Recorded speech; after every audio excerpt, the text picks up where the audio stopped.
বিসমিল্লাহির রহমানির রহিম। আমরা আজকে আর্থকোয়েকের জন্য যে সাইসমিক ডিজাইন যেটাকে বলি আমরা, সাইসমিক যেখানে তার বেশি জোন খুব সিভিয়ার, সেখানে শব্দে আমরা কথাবার্তা বলবো। আগের দিন আমি আগের দিন বলেছিলাম যে আমরা আর্থকোয়েকের এই জায়গাটা আসলে একটুখানি কেবল স্ট্রাকচারাল ডিজাইন যারা করেন একেবারে সরাসরি তাদের জন্য সবচেয়ে বেশি উপকারী, এবং তাদের জন্যই আমি আজকে ইয়েটা বলে যাচ্ছি। আজকে আমরা এটা শেষ করে দেব যে কতটুকু পর্যন্ত আর্থকোয়েক কোন সিস্টেমে করা দরকার। আমরা আগের দিন বলছিলাম ইররেগুলারিটি। আমাকে এর মধ্যেই দু একজন আমাকে জিজ্ঞাসা করেছে যে ইররেগুলারিটি এটা আমরা ঠিক হলো না, বুঝতে পারি নাই, বা কী মানে ইররেগুলারিটি কতগুলো অনেক ধরনের ইররেগুলারিটি আছে। একটা যে ইররেগুলারিটিস অফ বিল্ডিং বলি আমরা, এটাকে হরিজন্টাল ইররেগুলারিটি। একটা হরিজন্টাল ইররেগুলারিটি হইতে পারে এই কারণে যে একটা বিল্ডিংয়ের প্ল্যান আছে, প্ল্যানের মধ্যে দেখা গেল যে বাঁ দিকে এই পার্টিকুলার উপরে যে স্কেচটা করা আছে, দেখা গেল যে বাঁ দিকে শিয়ার ওয়াল আছে, কোর্ট টোর সমস্ত কিছু আছে, ডান দিকে কলামগুলো ফ্রি আছে। এইখানে তখন দেখা যাবে যে আন্ডার দ্য সেম লোড, একেবারে হরিজন্টাল একটা ল্যাটারাল লোডের জন্য দেখা যাচ্ছে বিল্ডিংটা যদি মুভ করে, যেখানে স্টিপ আছে সে জায়গাটা শক্ত ধরে থাকবে, বিল্ডিংটা ঘুরে যাবে। এইটাই হচ্ছে যখন ডেল্টা ব্যাক্স দেখানো হয়েছে। এই ডেল্টা ব্যাক্সটা কতটুকু হলে পরে ইররেগুলারিটি হবে, টর্শনাল ইররেগুলারিটি হবে। এবং এই ডেল্টা ব্যাক্সটা যদি অ্যাভারেজ এই কোলায় কিছুটা হলো, ওইদিকে বেশি হলো, দুইটার অ্যাভারেজটা যদি যা হয় মাঝখানে দেখানো আছে, সেই অ্যাভারেজটা যদি এই ডেল্টা ব্যাক্সটা যদি 1.2 থেকে কম থাকে, অ্যাভারেজের 1.2 থেকে কম হয়, তাহলে কিন্তু ইররেগুলারিটি হিসাব না করলেও চলবে। এটা যদি 1.2 থেকে 1.4 মধ্যে হয়, ইররেগুলারিটি আছে, এবং তার জন্য ডিজাইন করি। ইররেগুলারিটি থাকলে পরে এডিশনাল মুভমেন্ট হচ্ছে, এডিশনাল স্ট্রেস হচ্ছে। আর 1.4 বলে এক্সট্রিম ইররেগুলারিটি, এটা না হতে পারে। আপনারা যদি আমাকে একটু জিজ্ঞাসা করেন যে এই ধরনের বিল্ডিং ঢাকা শহরে বেশ কয়েকটা আছে, তার মধ্যে সবচেয়ে যেটা কঠিনতম ছিল সেটা হচ্ছে যে জনতা ব্যাংকের হেড অফিস মতিঝিলে যেটা আছে। আপনারা যদি কেউ এখন দেখতে চান, এটা ড্রয়িং পথে যাদের কাছে আছে দেখতে পারবেন যে একেবারে একটা কর্নারের সমস্ত ইয়েগুলো, শেয়ার ওয়াল, কোর্ট সমস্তগুলো একদিকে ছিল, আর এপাশে বাইরের কলামগুলোতে হিউজ টর্শনাল স্ট্রেস আসছিলো। এবং এটাকে আমাদের দুবার ইউনিভার্সিটি থেকে আমাদেরকে দুবার এটা চেক করতে হয়েছে। ফলে এইটা একটা টর্শনাল ইররেগুলারিটি খুব খারাপ। কারণ আপনি অনেক সময় দেখবেন, আমি এটা আপনি করে বলছি যে হাতটাকে মোচড়াইলে, মোচড় দিয়ে ধরলে পরে দেখছেন একটা মানুষকে যে ধরতে যে হাতটা পট করে মোচড় দিয়ে ধরলেন, তাহলে কিন্তু সে লোকটা খুব হয়ে যায়। ফলে মোচড়ানো এই টর্শনাল ইররেগুলারিটি মানেই হচ্ছে যে বিল্ডিংয়ে মোচড় খেয়ে যাচ্ছে একটা। এই জিনিসটা আপনারা খুব কেয়ারফুল থাকবেন, যাতে এই ধরনের থাকলে পরে কী করবেন, কিছুই না। এই ধরনের থাকলে পরে আর্কিটেক্টের সাথে বসতে হবে। আর্কিটেক্টের সাথে বসে যে সাইডে ফ্রি আছে, নিচতলায় যদি না পারে, গ্রাউন্ড ফ্লোরে বেসমেন্টে যদি না পারে, গ্রাউন্ড ফ্লোর উপর থেকে এখানে যদি ওয়াল আনা যায়, that also ads to the total stiffness of the building, এবং এটা কিন্তু কম হবে।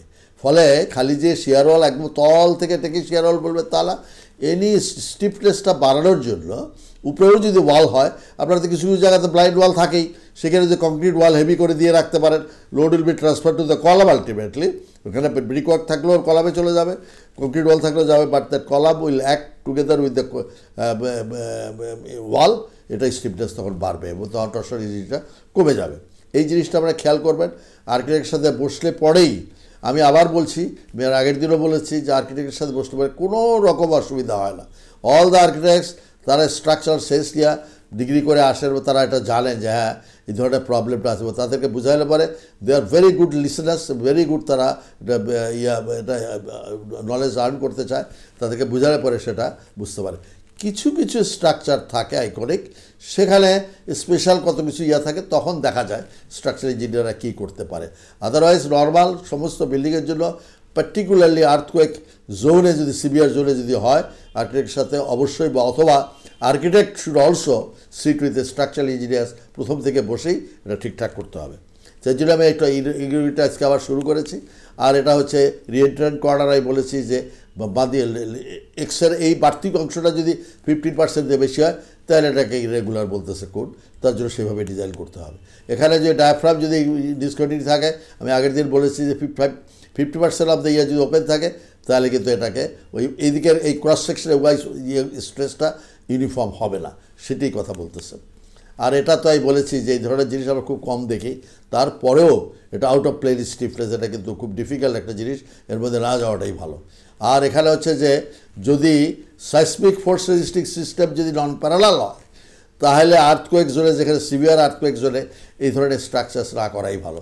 এটাকে আমরা হরিজন্টাল ইরেগুলারিটি বলতেছি, এবং এটা তার একটা কন্টিনিউসি, এবং এটা এই ইরেগুলারিটিটা খুব ভালো না। নর্মাল বিল্ডিং অনেক সময় আমরা করি, এখানে এই বনানীতেই দু একটা বিল্ডিং এরকম আছে বনানী কমার্শিয়াল এরিয়ার মধ্যে, কিন্তু এমনি আদারওয়াইজ ভেরি সিভিয়ার আর্থকোয়েক জোনের মধ্যে এই ধরনের বিল্ডিং না করাটাই ভালো। নেক্সট হচ্ছে এই ধরনের যেটা আমরা সফট স্টোরির আগের দিন বলেছি বেশ ক্লিয়ারলি, যে অনেক সময় একটা হাইটটা বেড়ে গেল কোনো কারণে, কিন্তু কলামগুলো সেইরকমই থাকলো, তাদের স্টিফনেস কিন্তু কলামের ইয়ার সাথে আইয়ের সাথে সম্পর্ক আছে, I/L এটা হিসাব করে আসে, ফলে এখানে কিন্তু উইক স্টোরি হয়ে যেতে পারে, এটা আপনারা খেয়াল রাখবেন। এখানে দেখতেছেন যে উইক স্টোরি একই জিনিস, যদি অনেক সময় যে কলামের হঠাৎ করে কমায় দিলেন, কমায় ফেললেন, হঠাৎ করে রড একেবারে কমে গেল, এটা কিন্তু সবসময় খেয়াল করে এটা দেখতে হবে। আর এইটা হচ্ছে আমাদের ইন প্লেন ডিসকন্টিনিউটি। অনেক সময় দেখা যায় দুটা বিল্ডিংয়ে, তার মধ্যে এটা কোড কিন্তু পরিষ্কার বলতেছে, কোড বলতেছে দুই পাশে যেটা আছে তার মাঝখানে তো অফসেটটা যদি ওই উইডথের থেকে যদি বড় হয়, তাহলে কি ইন প্লেন ডিসকন্টিনিউটি। ফলে ডিসকন্টিনিউটি থাকবে, ডিসকন্টিনিউটি থাকলে পরে আপনাকে কীভাবে ডিজাইন করতে হবে সেটার জন্য আপনি খেয়াল করবেন, তার জন্য স্পেশাল অ্যাটেনশন দেবেন, এবং হয়তো বা দেখা যায় তার জন্য বিম টিমগুলো নর্মাল যা আছে তার থেকে অনেক বড় লাগতেছে, কলামগুলো বড় লাগতেছে, সব কিছু আপনার বড় লাগতেছে। আর এখানে হচ্ছে ভার্টিক্যাল জিওমেট্রিক ইরেগুলারিটি, অনেক সময় স্টেপিং করে প্রত্যেক ফ্লোরে করেন, এখানে খুব পরিষ্কার এক ওটা কিন্তু খুব পরিষ্কার একেবারে আর্থকোয়েক ইয়েতে বলা আছে। যে কোনো একটা, আমি এখানে মাঝখানে একটা একটু শেড দিয়ে দেখিয়েছি, যেগুলো এটা উপরেটার থেকেও যদি 30%-এর বেশি বড় হয়, বা নিচেরটার থেকেও যদি ওই মাঝখানেটা যদি 30% কম হয়, তাহলে কিন্তু এটা ভার্টিক্যাল জিওমেট্রিক ইরেগুলারিটি। এখানে কিন্তু stress distribution pattern completely different, এবং এটা আপনার সরাসরি যেটা মনে হবে যে এরকম হবে, তো তা হয় না, এটাকে পুরো ফুল অ্যানালাইসিস করার দরকার হবে আপনাকে। কনগ্রাচুলেশনস জিপিএইচ ইস্পাত বাংলাদেশকে বিশ্বসেরা এই কোয়ান্টাম টেকনোলজি এশিয়াতে সর্বপ্রথম স্থাপন করার জন্য। স্টিল তৈরিতে ইতিহাসের সবচেয়ে উন্নত কোয়ান্টাম টেকনোলজি নিয়ে এলো জিপিএইচ ইস্পাত, এশিয়ার প্রথম ও বাংলাদেশের একমাত্র কোয়ান্টাম ইলেকট্রিক আর্ক ফার্নেসে এখন দেশেই তৈরি হচ্ছে বিশ্বসেরা কনস্ট্রাকশন স্টিল। জিপিএইচ ইস্পাত, দৃঢ়তার প্রতিশ্রুতি। এখানে হচ্ছে mass irregularity, this is also very very important, কারণ আমি অনেক দেখেছি যে অনেক সময় ট্রান্সফার গার্ডেনের কথা আপনারা শুনেন, পার্টিকুলারলি বড় হোটেল বা বড় একটা ইলেকট্রিক্যাল একটা কমপ্লেক্স বা একটা এই ধরনের যেখানে ইলেকট্রিক্যাল অনেক কিছু থাকে কিন্তু তারপরে ফ্লোরে যায় আবার নর্মাল অফিস ফ্লোর করতে চায়, এখান থেকে নিচের দিকে অনেক বড় বড় স্প্যান লাগে, এখানে ট্রান্সফার গার্ডার লাগে। এই ট্রান্সফার গার্ডার যদি করতে, ট্রান্সফার গার্ডার দুনিয়ার সব জায়গাতে সমস্ত ইয়েতেই ট্রান্সফার গার্ডার আছে, এবং হোটেল টোটালে ট্রান্সফার গার্ডার ছাড়া চলতে পারে না। ট্রান্সফার গার্ডারটা যদি একটা করেন, এই ট্রান্সফার গার্ডারের উপরে যে সাথে সাথে কিন্তু আস্তে আস্তে ট্রান্সফার একটা সার্টেন স্টেজে কমায় নিয়ে আসতে হয়, এটা আস্তে আস্তে কমতে হয়, মানে একটাতে একেবারে 10 ফিট চড় একটা বিম করলেন, তারপরেরটা আবার 2 ফিট বিম করলেন, এই ধরনের যদি না হয়, এটা হচ্ছে মাস ইরেগুলারিটি, অর্থাৎ তার মাস, তার কত গিয়ে আছে সেটার ইরেগুলারিটি হয়। এই জিনিসটা কিন্তু আপনারা খেয়াল করবেন, মাঝে মাঝে এটা দেখা যায় এরকম আছে। আর এরপর আসতেছে লোড ক্যালকুলেশনস, লোড কম্বিনেশনস। এখন দেখেন 2017-তে কিন্তু আপনি এত কিছু আমরা বললাম যে 2017-র যে বিএনবিসি যে কোড তাতে অনেক কিছু চেঞ্জ করেছে, হ্যাঁ ঠিকই চেঞ্জ করেছে, কিন্তু আপনি লোডটা যদি কম্বিনেশনটা দেখেন, এখানে কিন্তু আপনার খুশি হয়ে যাওয়ার কথা। লোড কম্বিনেশনে দেখতেছেন 1.2 DL plus 1.0 E seismic and 1 + 1 LL, অথবা 0.9 DL প্লাস 1 E। ফলে এর মধ্যে যে এক্সেন্ট্রিসিটি সবচেয়ে ভার্টিক্যাল যদি আর্থকোয়েক যদি থাকে, সব কম্বিনেশন এটা করার পরে আবার হিসাব করে এইটাই হিসাব করলে পরে দেখা যায় যে পরে দুইটা ইকুয়েশনে আসে, অথবা তারপরে দুইটাতে আসে। এইখানে যে পয়েন্ট, এখানে দেখতেছেন যে 0.3 যে ধরেছে যে ইম্প্যাক্ট যে দেওয়া হয়েছে ভার্টিক্যাল আর্থকোয়েক লোডিংয়ের জন্য, এখানে কিন্তু সেটা দেওয়া হয়েছে এটা 0.33 করে। ফলে জিনিসটা হচ্ছে যে লোড কম্বিনেশনটা কিন্তু আমাদের জন্য একটু ফেভারেবল আছে, এবং বাট আলটিমেটলি 2017 কোডে ইয়ার থেকে কিন্তু বেড়েছে, এতে কোনো সন্দেহের কোনো কারণ নাই।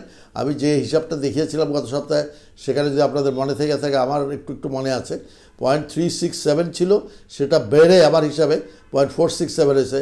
এখানে প্রায় 25%, 26% বেড়েছে। ইন জেনারেল আমি দেখেছি মোটামুটি দেখা যায় যে আর্থকোয়েকের ইয়াটা আগের হিসাব থেকে প্রায় 25%, 26% বেড়েছে, ইফ নট মোর। কিছু কিছু জায়গাতে এর থেকে আরও বেশিও বেড়েছে। তো ফলে এই জিনিসের সম্বন্ধে আমরা কেয়ারফুল থাকলেই হবে যে লোড কম্বিনেশনটাকে আবার ঠিক মতো রাখতে হবে। লোড কম্বিনেশন, কারণ লোড কম্বিনেশনটাই হচ্ছে আসল জিনিস। লোড কম্বিনেশনের তার কারণ হচ্ছে অনেক সময় দেখবেন যে বলে যে আমি দেখেছি অনেক ইঞ্জিনিয়ার যারা খুব ব্রিলিয়ান্ট ইঞ্জিনিয়ার্স কিন্তু মনে করে 3 তলা 4 তলা 2 তলা এই সমস্ত বিল্ডিংয়ে আর্থকোয়েক উইল লোড করতে হয় না। কেন করতে হয় না? এই কম্বিনেশন দিয়ে করতে হবে সবগুলোই। আপনি যখন একটা একতলা শেডের একটা ফ্যাক্টরি একটা ইয়া করেন, ওয়্যার হাউসের মতো একটা বিল্ডিং করেন, তখন তো আপনি করেন, তখন তো আপনি একটা স্টিলের ওয়্যার হাউস আছে, উপরে দিয়ে আপনার টিন আছে বা অন্য কোনো ইয়ে আছে, রুফিং ম্যাটেরিয়াল আছে, সেখানে তো আপনি আর্থকোয়েক অ্যানালিসিস করার দরকার না, কিন্তু সেখানে উইন্ড করেন। আর্থকোয়েক যেহেতু ডেড লোড সো স্মল, কিন্তু উইন্ড তো করেন, কিন্তু তার পাশে যদি একটা 24 ফিট 25 ফিটের দোতলা বিল্ডিং থাকে বলে যে করতে হবে না, এই কথাটা ঠিক না। ঠিকটা হচ্ছে যে আমাকে লোড কম্বিনেশন করলে পরে এই যে দেখতেছে যে তার স্ট্রেস কত দেওয়া যাবে, এই কম্বিনেশনের মধ্যে পড়তে হচ্ছে, দ্যাট ইজ দ্য মিনিমাম মান হচ্ছে, এইটার জন্য করতেই হবে, আর নাহলে এগুলো করতে হবে। ফলে লোড কম্বিনেশন হচ্ছে আমাদের কাছে সবচেয়ে বেশি ইম্পর্টেন্ট।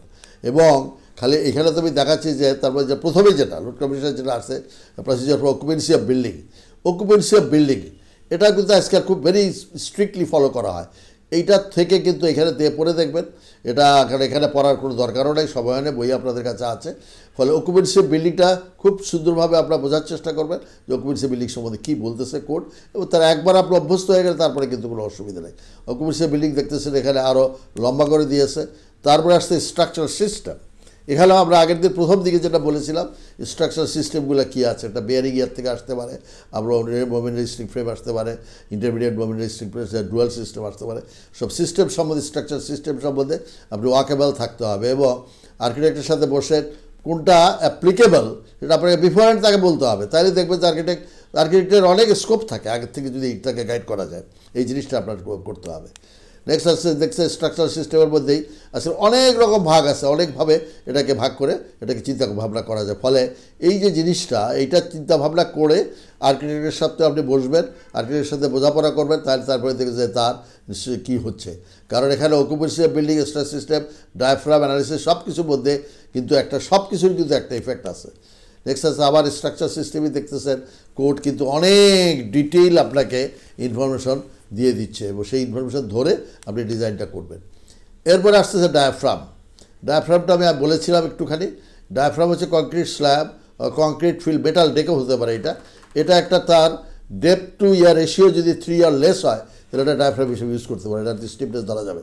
আর স্ট্রাকচার অ্যানালিসিস এটা relative stiffness of the diaphragm and the vertical, ডায়াফ্রামটা যেহেতু ভার্টিক্যাল কলামগুলোর টাকা যাচ্ছে সেটার সাথে একটা রিলেটিভ হিসাব আছে, সেটা দেখে কিন্তু এই ডায়াফ্রামটাকে অ্যানালিসিস ডিটারমিন করতে হবে। এবং এটা ডায়াফ্রামটা যদি আপনি ডায়াফ্রামটা আলটিমেটলি তার কী অবস্থা হচ্ছে, এটা কি রিজিড থাকবে না ফ্লেক্সিবল থাকবে, এটা আপনাকে বুঝতে হবে, এবং সেটা ঠিক করেই এটা ইয়েতে আসতে হবে।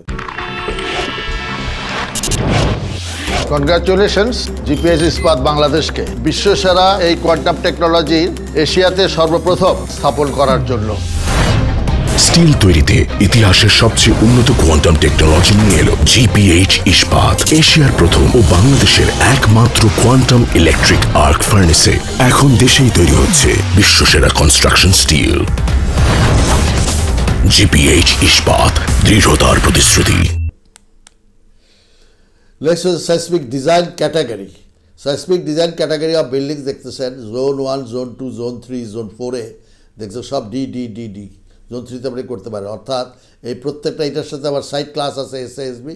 ফলে কোনটা কম্বিনেশন হচ্ছে, কোনটা করা যাবে আমরা পরেরটাতে দেখতেছি, এটা হিসাব করে নিতে হবে। অকুপেন্সি ক্যাটাগরি 4 দেখছেন, এখানে কিন্তু অকুপেন্সি সেই জোনে এই অকুপেন্সি করা যাবে, অন্যটা করা যাবে না। ফলে প্রত্যেকটার সাথে প্রত্যেকটা রিলেটেড আছে। এই জিনিসটা আপনার ঠিক যদি করতে পারেন তাহলে দেওয়া হবে। এবং আলটিমেটলি আজকাল যেটা বলতেছে এবং আপনারা যেটা শুনতেছেন যে ডায়নামিক অ্যানালিসিস করতে হবে, এটা কিন্তু ভেরি ইম্পর্ট্যান্ট, এবং এটা একটু কষ্টসাপেক্ষ ব্যাপার। এবং এই ডায়নামিক অ্যানালিসিসটা করার জন্য আমরা আগে যে আমরা 3 ডাইমেনশনাল অ্যানালিসিস করি, সেটা ডায়নামিক অ্যানালিসিস করার কতগুলো বলেই দিচ্ছে। যেমন জোন 2, 3, 4 এই জোন এবং জোন 1 যদি বিল্ডিংয়ের রেগুলার একটা বিল্ডিং হয় হাইট গ্রেটার দ্যান 40 মিটার, 40 মিটারের থেকে যদি হাইট বেশি হয় জোন 2, 3, 4 তাহলে আর গ্রেটার দ্যান এটা প্রসিডিউর করতে হবে। আর গ্রেটার দ্যান যদি 90 meter in zone 1, 90 meter in zone 1, zone 1টা খুব খুব হালকা, এতে 90 মিটার উপরে এটা করতে হবে। আর যদি ইরেগুলার বিল্ডিং হয়, যেটা আমি দেখালাম যে কোনো ধরনের ইরেগুলারিটি আছে, সেখানে যদি হয় তাহলে greater than 12 metre only 12 metre, 12 metre মানে 40 ফিটের মতো, 4 তলা, 2, 3, 4 এগুলো জোন 2, 3, 4 থাকলেও কিন্তু ডাইনামিক অ্যানালাইসিস করতে হবে। এবং গ্রেটার দ্যান 40, আর জোন 1 যদি হয় তাহলে 40 মিটার পর্যন্ত চলতে পারে। অর্থাৎ জোন 1 তো আপনি দেখতেছেন যে বাংলাদেশে জোন আর একেবারে শেষের দিকে নিচের দিকে আছে, ফলে সেখানে চলতে পারে। কিন্তু আদারওয়াইজ আজকাল সব কিছুই এই ডাইনামিক অ্যানালাইসিস করাটা শুরু করা দরকার, এবং এটা একটু কষ্টসাধ্য ব্যাপার। বাট একবার অভ্যস্ত হলে পরে আপনার সফটওয়্যার আছে, সব ইউজ করতে জানতে হবে এবং ডাইনামিক অ্যানালিসিস আপনারা শুরু করতে পারেন। ফলে এই হচ্ছে মোটামুটি 2017-এ এই আর্থকোয়েক সম্বন্ধে যে চেঞ্জ যেটা বললেন আপনারা, এটা আমি বললাম কারণ আর্থকোয়েকের সম্বন্ধে এখন দুনিয়া জোড়া, পার্টিকুলারলি আমাদের এই সাবকন্টিনেন্টে এবং আমরা বাংলাদেশে আমরা কিন্তু আর্থকোয়েক সম্বন্ধে খুব আমরা একটু হয়েছি, একটু কেয়ারফুল হয়েছি, এবং আমরা মনে করি যে না আর্থকোয়েক আসতেছে, হয়তোবা আসবে, হয়তোবা আসতে নাও পারে, কবে আসবে আমরা জানি না। কারণ এই লাস্ট যেটা সবচেয়ে বড় আর্থকোয়েক এসেছিল সেটা হচ্ছে 1897-এ, যেটা আসামে, সেটা আমি প্রথম দিকে বলেছিলাম তার ভ্যালু কত ছিল, এটা হয়তো থেকে যাবে, আপনারা আবার দেখতে পারবেন সেটা। ফলে আর্থকোয়েক, কারণ একটা আমরা তো জানি যে পৃথিবী একটা সার্টেন স্পিডে তার অ্যাক্সিসে ঘুরতেছে, and at the same time it is also এটা অ্যারাউন্ড দ্য সান অলসো, এবং সব কিছু একটা রিলেটিভ স্পিডে ঘুরতেছে, আমরা টের পাচ্ছি না। ফলে এর যে বডিতে যে পৃথিবীর মধ্যে যে ক্রাস্টের মধ্যে যে ইয়েগুলো আছে সেগুলো ঘুরতেছে, ফলে এগুলো যদি একটা আর একটা অপোজিট কোনোভাবে হয় তাহলে কিন্তু একটা এনার্জি রিলিজ করতে পারে। আমি শেষ কথা বলে যাব এখানে, যে এনার্জি যদি কোনো সময় যদি এনার্জি পট করে রিলিজ করে ফেলে তাহলে হঠাৎ করে জার্কের মতো হবে, সেই জার্কটাই হচ্ছে আর্থকোয়েকটাকে সৃষ্টি করে, সেটা মাটি দিয়ে আসে, মাটি থেকে এটাকে করে ফেলে। এবং সেই বিল্ডিংটা আমি আজকেই আমার একটা মিটিং ছিল জাইকার সাথে, যে সেখানে আমরা কথাবার্তা বলতেছিলাম যে এখানে একটা বিল্ডিং হবে, এই ফায়ার ব্রিগেডের হেড অফিস মিরপুর 10 নম্বরের কাছে যে কোনো যে ফায়ার ব্রিগেড আছে, সেই বিল্ডিংটাতে আমরা বেস সেপারেশন ইউজ করতে যাচ্ছি। বেস সেপারেশন অর্থাৎ this is the modern method, যে ফাউন্ডেশনের করার উপরে আসে, প্লিদের কাছাকাছি একবার গ্রাউন্ড লেভেলে এসে there will be base separation, অর্থাৎ আর্থকোয়েকে যদি নিচেরটা যদি নড়তে থাকে, উপরের দিকের যতগুলো তালা আছে সেইটা নড়বে না, সেটা ঠিক থাকবে। এই বেস সেপারেশন দুনিয়াতে অনেক বিল্ডিংয়ে আছে, এবং খালি একবার না, এটা যদি বেশি টল বিল্ডিং হয় বেস সেপারেশনটা আবার মাঝখানে লেভেলে করা যেতে পারে, এরকম বিল্ডিং আছে, ডিজাইন হয়েছে। ফলে আর্থকোয়েক আসুক না আসুক আমরা কোড মেনে চলবো, কোড ইমপ্লিমেন্টেড কীভাবে হয় সেটা থেকে আমরা খেয়াল রাখবো। খালি আমরা ডিজাইনাররা বসে আপনারা কোড করে দিলেন, ডিটেলিং করে দিলেন, আর্থকোয়েকের জন্য ডিটেলিং করে দিলেন, আমরা কিন্তু প্র্যাকটিক্যালি দেখা গেল যে যারা প্র্যাকটিক্যালি করতেছে তারা তাদের বিভিন্ন কারণে তারা করতে পারলেন না, এটা ইমপ্লিমেন্টেড করতে পারলেন না, তাহলে কিন্তু লাভ হলো না। উইল হ্যাভ টু বি, তার ইথিক্স সবাইকে মানতে হবে, তারা সবাইকে মানতে হবে, সবাইকে জানতে হবে, সবাইকে বুঝতে হবে। আমরা থিওরিটিক্যাল পার্টটা আমরা এখানেই শেষ করি, তারপরে আমরা ভবিষ্যতে আবার আমরা আর্থকোয়েকের ডিটেইলিং সম্বন্ধে কথাবার্তা বলবো। কারণ আর্থকোয়েকের জন্য কিন্তু আপনি দেখতেছেন স্ট্রেস কিছু বাড়তেছে, তার জন্যই আছে, কিন্তু ডিটেইলিংটা কিন্তু মোর ইম্পর্ট্যান্ট। অর্থাৎ রড কিভাবে দিতে হবে, রিনফোর্সমেন্টগুলা, হুক কী করতে হবে, হুক কোথায় করতে হবে, ফাউন্ডেশনে কী করতে হবে, কোথায় স্পেসিং কী করতে হবে, কতটুকু রড পজিটিভ নেগেটিভ থাকতে হবে, সবগুলো এগুলো নিয়ে আমরা ভবিষ্যতে আবার আলাপ করার আশা রাখি। আপনারা সবাই সুস্থ থাকেন।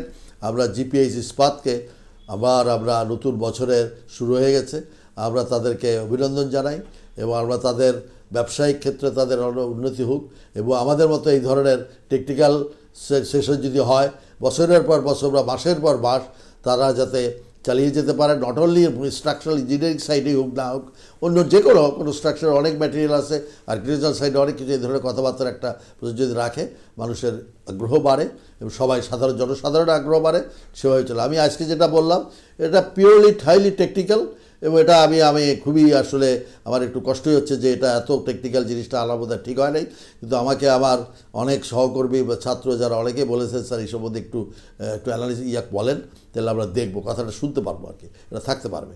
তো সবাইকে ধন্যবাদ জানাই, আপনারা সবাই সুস্থ থাকেন, আপনারা আমার জন্য দোয়া করবেন, সকলের জন্য দোয়া করবেন, সবার জন্য আল্লাহর কাছে হেফাজত চান। আসসালামু আলাইকুম।